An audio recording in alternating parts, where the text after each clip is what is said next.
Жалпылап айтканда өлкөбүздө чоң долбоорлор активдүү иштеп жаткан учур. Өлкө жетекчилиги ар бир учурга жетиштүү жана оперативдүү чечимдерди кабыл алып, аким эмес айыл өкмөт башчысы көзөмөлдөшү керек болгон маселелерге чейин карап, убакытты максималдуу түрдө мамлекетти алдыга карай жылышына сартап жатканын баарыбыз көрүп турабыз. Ал эмес элдерге ар кайсыл маселелерди түшүндүрүү иштерин дагы жогорку бийлик жеке колго алганына күбө болуп келе жатабыз. Салык маселеси болобу, кен казуу иштери болобу, көлгө бир нерсе куруш керек болуп жатабы, жолдордун сапаты болобу, рекламалык такталар болобу, стадиондор болобу, имараттар, мектептер, кыскасы ар бир маселеден бүгүнкү президент Жапаровдун дагы, УКМК төрагасы Камчыбек Ташиевдин дагы кабары бар экени баарыбызга түшүнүктүү болуп калды. Кабары гана болбостон жеке көзөмөлүндө экенин дагы бир аз акылы бар адамдардын баары аңдап жетиштүү болуш керек. Бирок баягы эле жатып ичер айрым жергиликтүү бийлик өкүлдөрү напсисин тыйып, арам акчага сугунганын токтото албай жатканы албетте зээниңди кейитпей койбойт.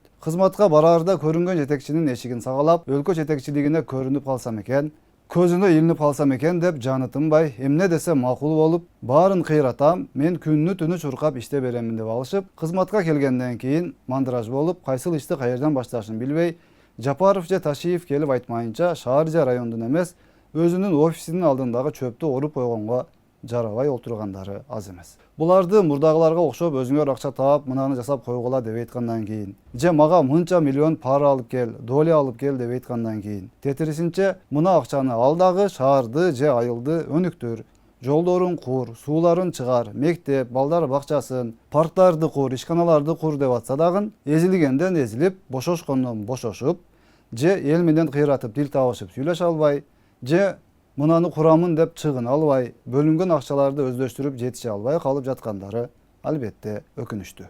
Аткарылып жаткан иштерди көргүсү келбей, интернетте отуруп алып, ойду тоону сүйлөгөн акылдуулар болсо андан көп.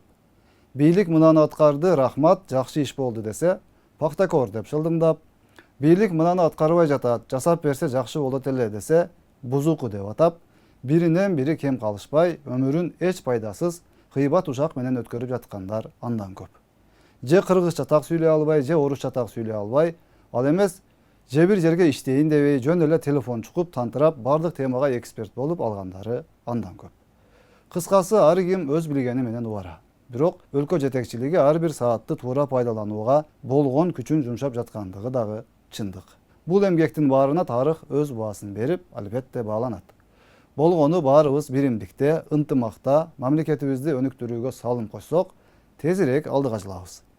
Өзүбүзчө эле куру кыйкырык кылып, колубуздан эшектин тушоосун чечиш дагы келбегенине карабай, акылдуу боло берсек, анда өзүбүздүн дагы, өлкөбүздүн дагы тез өнүгүшүнө тоскоол болуп, бир аз убакытты жоготууга туура келип калат. Ал эми Кыргызстан үчүн азыр эч кандай тоскоолдуктарга карабастан, мүмкүн болушунча тезирээк алдыга жылып кетиш керек болуп турат. Ансыз да кызыл байрак, ак байрак болуп бөлүнүп, саясаттын сасык оюндарына баарыбыз башыбызды тыгып алып, болушунча ар кимге колдонулуп жүрүп, ушул күнгө келдик. Эми андай кылбаш керек экенибизди акыры биз деле түшүнүп жеткен убак келди болуш керек.